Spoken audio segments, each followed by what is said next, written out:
Hey, it's State of State. We got your Nittany Line update. It's a football discussion with Tom and Justin, so kick back and press play.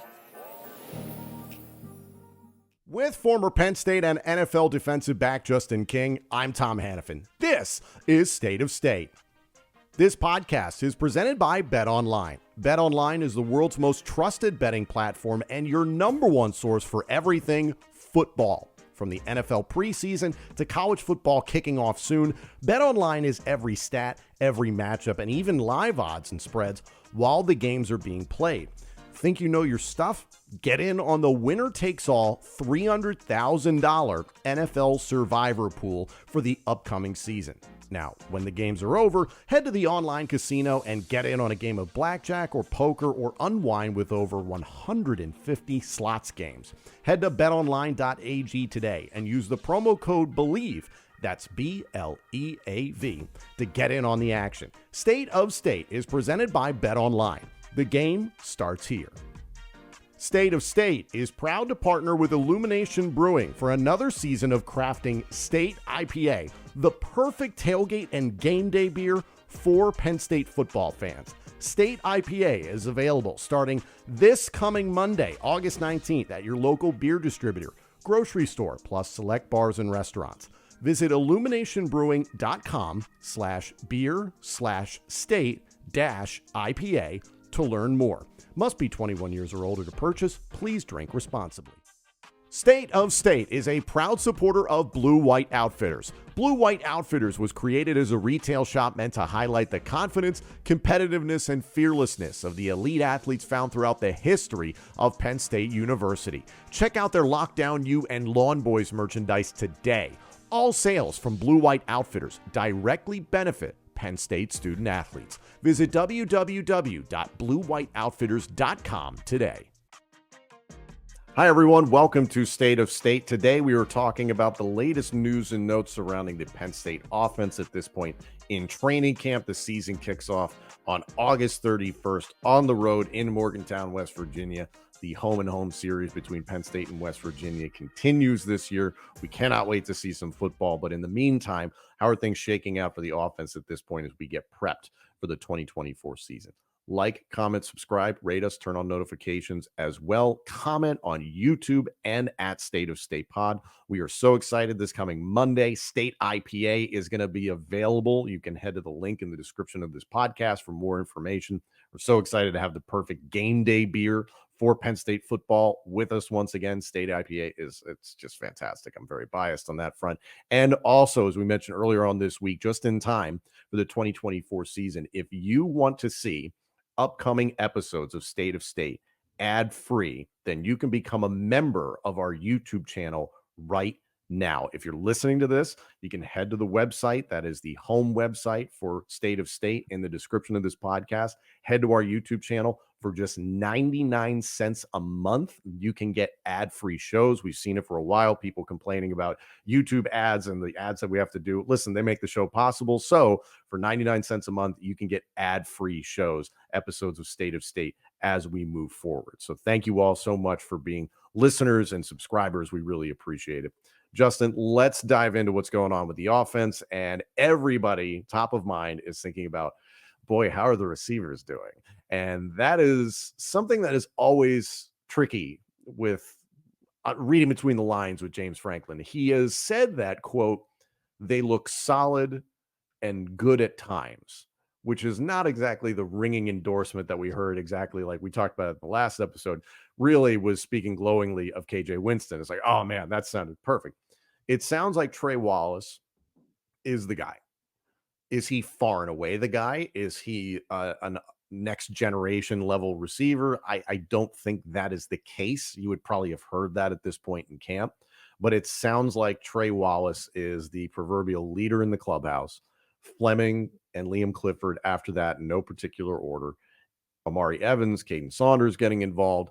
And there's been plenty of attention on the newcomers, the freshmen at wide receiver. I want to get to that in a moment, but hearing that Trey is slowly separating himself, does that surprise you, or does that more worry you, the fact that it's like, how about the dude that just transferred from freaking Ohio State, Julian Fleming? Like, I thought that's why they brought him here. No comment on the Julian Fleming part, but I'll no, say seriously, that then. no. But that's what I would be thinking. Like, hey, we can get somebody for free agency, and we start talking about somebody. That was what it said last year.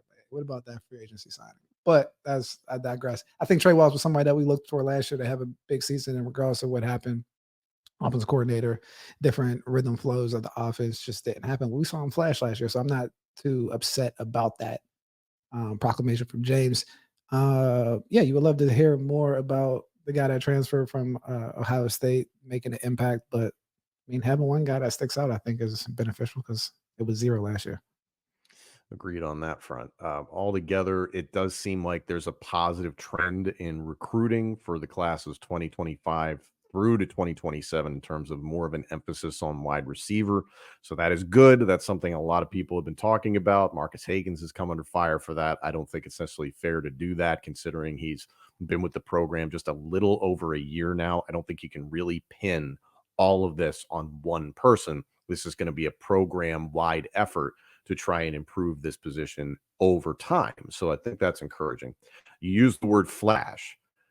That word is used sparingly when you hear the coaches talk, the Penn State football coaches talk about any given player. And that's something James Franklin used to describe Tyseer Denmark, freshman wide receiver that's garnered a lot of excitement. Franklin said, quote, Tyseer has really flashed, still an adjustment period, but there's a pretty significant buzz in the program about him. Franklin did go on to say that Tyseer is probably the guy closest to maybe helping us. How do you feel about that? Anytime that a coach says someone flashes, we had a saying in like personnel, like, are you gonna crown him? You crowning the guy? Like, because if you see that's good, a lot of times, coaches are hesitant to say like, "Hey, this guy is the man," because at that level, you get guys that flash every once in a while, or you just like, "Do we see anything?" So that first level is the flash. You see something that's like, "Whoa!" Everybody kind of looks at practice like, "Did you see that?" Like, all right, let's see if he does it again. Maybe not happen, but like when you see that ability to climb that mountain like real quick or do something that's special, that's when you have that flash. But you have to do that. You have to flash over and over consistently for a coach to fully trust you, right? So I remember thinking like of a player that flashed. I mean, that Saquon clip where I've he's heard of Saquon, yes. yeah, not Saquon, but the clip where he was at practice and he made everybody miss. Yes, yes. That was during the flashing stages of Saquon. Like that was still like the beginning of like, whoa, what's going on? But I'm just saying it to say when a coach says that, that means they're showing high level of ability, but just inconsistently, or just not as consistent as you would think to be like, hey, this is our guy. Because the elite guys, like whether it's KJ, Saquon, Mike Gesicki, Pat Fryermuth, those guys flashed every day, multiple times. That's what I think people don't realize is that, like, yeah, you might see a flash, but like the best players, the guys that we bank on, they flash all the time. You understand? So, like, that's why I think he's mentioned, hey, this guy has some promise. We see him doing some things, but he can contribute, but I don't know if he's the guy yet. So don't put too much pressure on him. It's an interesting room altogether at wide receiver. Is that Caden Saunders has been described as the leader in terms of being the guy to return kicks and punts, which is kind of a continuation off of last year. And that once Daquan Hardy took over, but Caden Saunders was doing it a little bit as well. So that's not much of a surprise, but you have that top end of the wide receiver room altogether. We talked about Trey Wallace, Julian Fleming, Liam Clifford, Amari Evans, Caden Saunders, Anthony Ivy, Josiah Brown, and not necessarily putting Ivy or Brown ahead of Denmark, but that top five that I just mentioned. How difficult in your mind do you think is it for Denmark to crack that top five and actually see a significant amount of playing time? I mean, when you flash, you can crack that top lineup, man. Because it only takes one time, right? That's why I say like one touch guys. I'm a big fan of one touch guys because you only got to get it right once. And when you have that type of ability, it's worth a couple reps here and there, So every once in a while, get them involved. One thing, and I talked about on our last episode, is there is an added emphasis on physicality in all phases for Penn State football heading into 2024. There's been more hitting in practice as much as permitted through NCAA rules, obviously. And that's more and more challenging as the years have gone by, less padded practices, less full contact practices. So you take that where you can. good amount of bumps and bruises, it sounds like, throughout the roster as that has been implemented. And hearing James Franklin speak about it, it's like, we're not doing this to be monsters. We're doing this because there's a plan in place. This is to try and change things altogether. What have you heard about that in terms of trying to change the physicality? And do you agree with that approach? Do you think the program needed that? I think you always need to have physicality as a top piece of your program, because at the end of the day, I know we talk about player safety, everything in the NFL with just brain injuries, but the core foundation of this sport is a collision sport. It's one of the few sports where you can look your opponent in the eye and tell, like, oh, he's not here or he's ready to quit. That is the scariest thing for a coach to have to protect from, and the scariest thing from a player that he might adopt. So, in order to do that, you have to, like they say, build up your calluses on your hands to make sure that it's tough enough to do that. And the only way you achieve that is putting the importance or the value of physicality at the top level. See it with teams like Georgia, you see it with teams like Alabama. At the end of the day, those teams won based on physical dominance and athletic prowess, because that's what football is. You talk about, I mean, Michigan, the national champs Oh, yeah. last year, like, they were based on physicality, something that they built from a philosophical approach that ran down to their personnel, to the way that they called the games. And that's just what it is. And some of the moments that we've had at Penn State where I think faltered is when that physicality wasn't at the top frame. That was something that I think when I was at Penn State was the number one theme of our team. Like, when I got there, me, Derek, and all those guys in '05, it wasn't, oh, Penn State's the most athletic team. Like, we went to go play Florida State or we went to go play Tennessee. That was always the thing. Like, hey, here's this tough physical team that's I playing mean, these black Southern and fast blue. guys, right? And we're all sitting there like, man, we're great athletes. What are you talking about? So we used to take offense to that. But the makeup of our team was pure toughness. Like, you come in, every film that had it, they had pus where his blood all over his face. So, like, that was the mentality of, like, our program. So, not that it transitioned, but with James and those guys coming out of the SEC, very athletic based talent. And that's fine, but you also have to have that physicality that comes along with that piece. So I think that's a great introspection look or self evaluation to implement that into your program. You mentioned the success Michigan has had with it in recent years, obviously the national championship last year, but programs like Georgia and Alabama continued success by being physical on both sides of the ball in every phase is very important, but both sides of the ball, that's something that can set you up for long-term success altogether. So I'm very excited to hear about that. One thing that's been talked about by a variety of reporters who've gotten to see glimpses of camp, one, great depth at running back, which is outstanding to hear considering what Andy Kotelnicki could do with this offense. Big emphasis on running the football. We know about Nick Singleton and Katron Allen. Sounds like Cam Wallace and Quentin Martin Jr. have done well throughout camp. So you have four guys that you can get out there. Are all four on the same level of Singleton and Allen? No, not necessarily, but you have those change of pace guys with Wallace and Martin Jr., I think is great. But one thing I heard from just a variety of different outlets is that there's not been a lot of sightings of the quarterbacks throwing much during camp. There's been a heavy emphasis on the running game.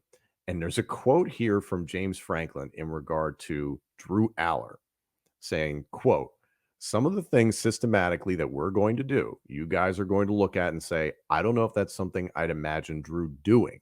But just by Drew doing just enough of it, it opens up certain things in our offense and makes us difficult to defend. To me, Justin, that sounds like we're going to have Drew Allar run the option. I think there's will be some things in there to keep the defense honest, right? Because anytime that the defense can peel their ears back or pin their ears back and get a beat on what you're doing, it's tough. I mean, it's tough on offense. So anytime you can just keep them on their heels a little bit, whether it's just keeping them sound from running the option, you might have to do it. But we'll see when the season starts. I can't read too much of that. No, I get that. And listen, you have the option game. RPOs have been very popular for a number of years. You could even go your more traditional play action pass style where it is under center. The T has been very, very popular at Penn State. So I'd be shocked if James Franklin got away from that altogether, that formation. I just worry about Drew Allar running consistently with the football. I mean, you should. He hasn't shown to be super elusive, and quarterback's important. So any fan should be concerned about their quarterback taking hits. I feel like that. And it is. And then at the same time, the opposite side of that is that, okay, I don't expect this to be a carbon copy offense of what Kotelnicki did at Kansas last year and years prior. And for those who don't know, it was for the most part, a two quarterback system, but both quarterbacks were mobile, athletic quarterbacks. So having sets where two quarterbacks were in at the same time, it wasn't happening every single down. No, it was mostly Jalen Daniels, and then Bean was the backup.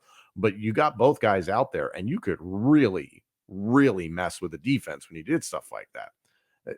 Drew Allar, as you mentioned, is not the type of guy that is going to make somebody miss in open space.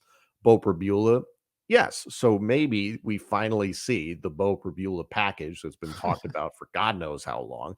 And at the same time, Justin, I'm not necessarily like holding my breath, like, oh, I want to see this. Like, oh, I got to see Bo Prabula in there.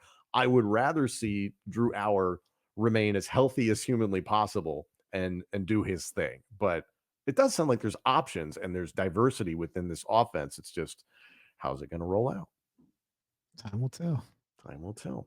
One thing I wanted to bounce off of you as somebody who came in with a lot of fanfare as a freshman.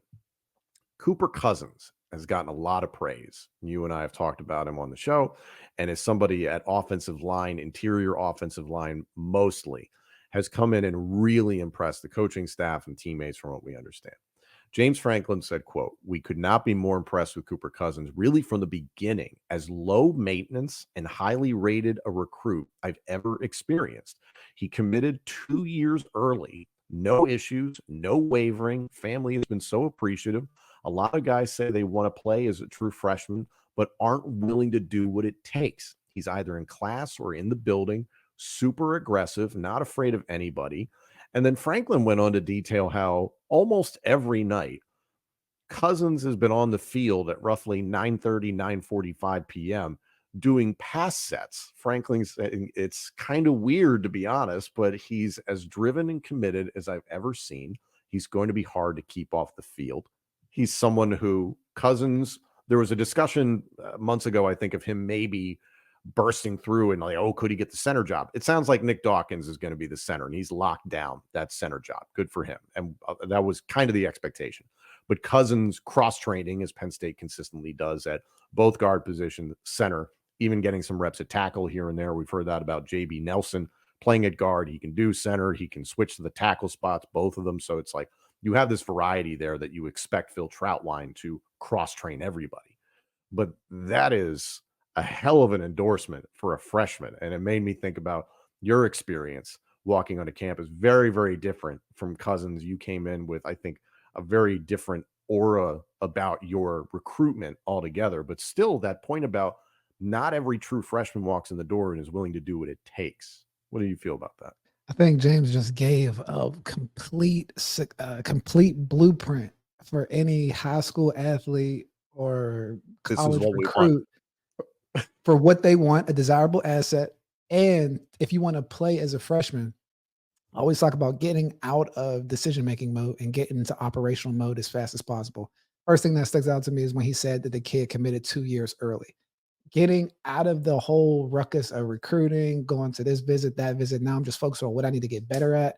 I'm on this development track. And then I just continue to follow that out. So what you're probably seeing, what James is probably saying is this kid's been on his development track for 2 years and he's just maintaining that now that he's at Penn State. And so now the coaches are like, oh, this guy's ready in an operational mode. What happens with a lot of players, they love the recruiting process. They go to the end and they're like transitioning. They commit. Now everybody's celebrating them committing. And there's like this whole celebration and climactic thing where you're just starting the trek up of Mount Everest, right? So for him not to make that a big climactic thing and getting to Penn State early and now being able to show that working trust, right? So now when James is in the office late at night, he's looking outside because he's trying to provide for his family. This kid's out here trying to provide for his family. I trust this kid. Now I'm starting to build a different level of trust. He's come in, he's working, he's not saying anything, and he's being aggressive. I can't think of everything that James said in there, but if you clip up that piece, that is perfect blueprint to playing as a freshman. And it takes maturity because, like, all those things that he's saying as a freshman, when you come up to Penn State, I mean, there's parties at night, man. There's things to do at 9 o'clock. It's just, it's not like you're just in the middle of nowhere and just say, I'm going to go to this football building. Like, It's tough. you It's tough have to avoid choices. that temptation. Yeah. So, but for the kid to operate like that as a freshman is extremely, I mean, that's impressive. Mine was a little different because I had expectations. So there was a level of like, people are gonna be watching. I gotta make sure I am what they say, like from that standpoint. And so like me and Derek, we just kind of worked from the standpoint of like, we got targets.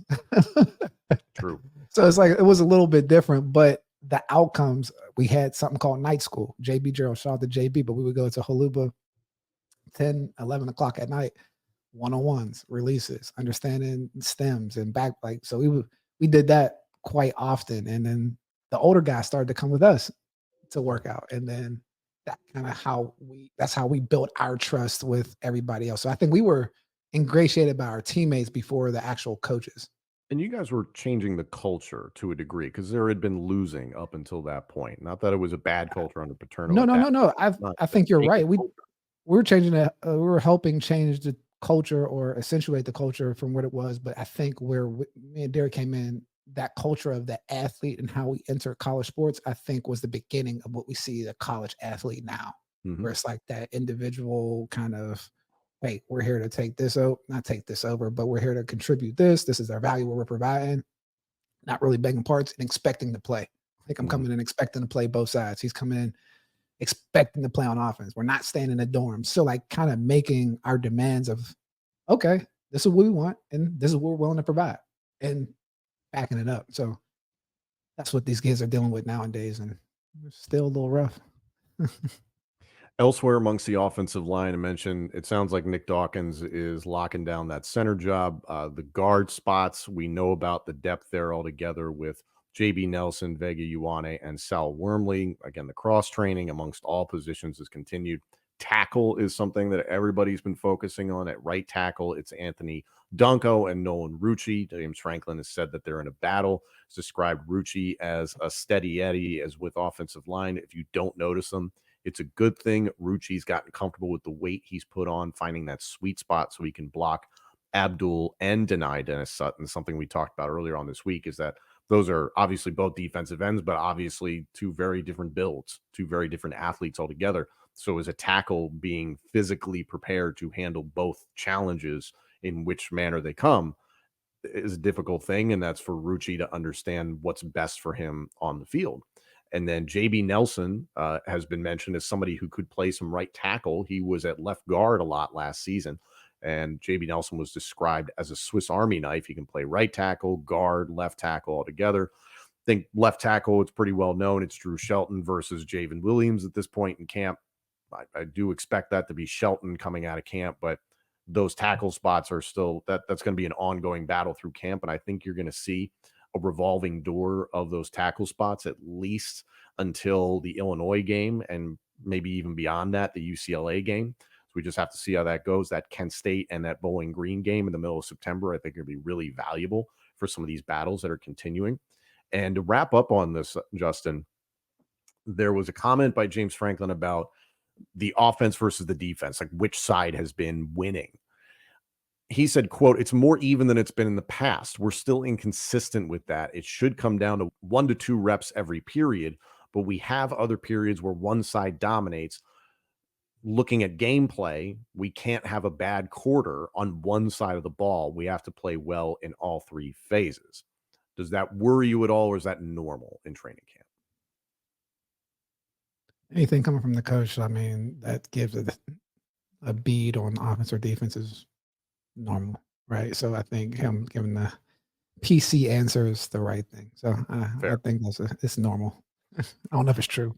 Oh, and I almost forgot, because we mentioned it in the defense episode earlier on this week. The quote from Andy Kolonicki about wide receivers versus defensive backs. We talked about the defensive backs element side of it, and I'm curious your thoughts on this.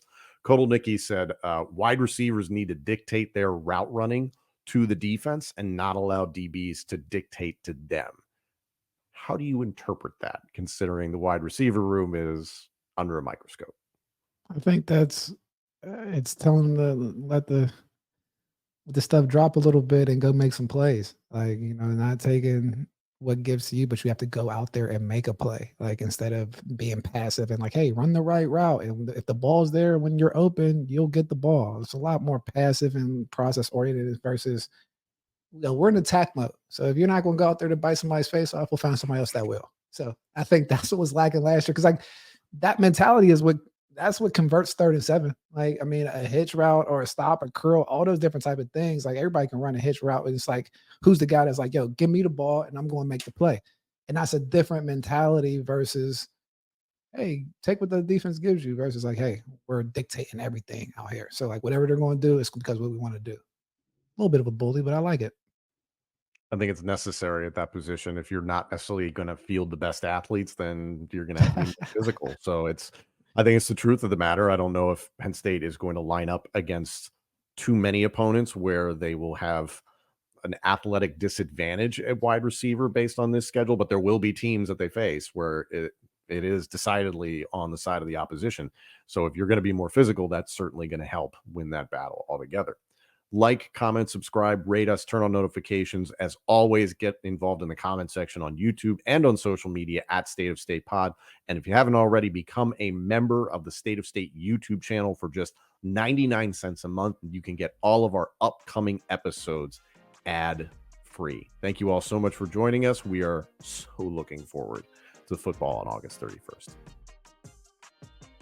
Thank you all so much for joining us. This episode and our entire library of shows is available now on YouTube, Apple Podcasts, Spotify, Google Podcasts, and wherever else you get your podcasts. Also, let us know what you think of the show on social media and check out all of our content on X, Instagram, and TikTok. Search for the handle at State of State Pod. State of State is presented by Bet Online and by Blue White Outfitters.